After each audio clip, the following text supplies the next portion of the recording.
Va bene così? Uccidetemi, vi prego. Non sopravviverò all'onta d'essere disarcionato da una donna. Con piacere, se proprio ci tenete. Oh no, non ci riesco. Su, su, alzatevi. Non mi sono armata per uccidere uno che non conosco.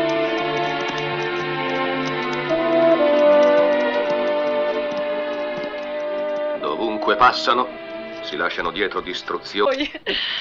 Stavo parlando di un'altra persona.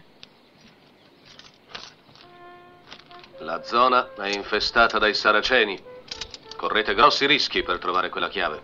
Ma la troverò. Non sopporto di sentirmi chiusa in questa prigione che mi offende. Ma come ha potuto? Torno tra poco.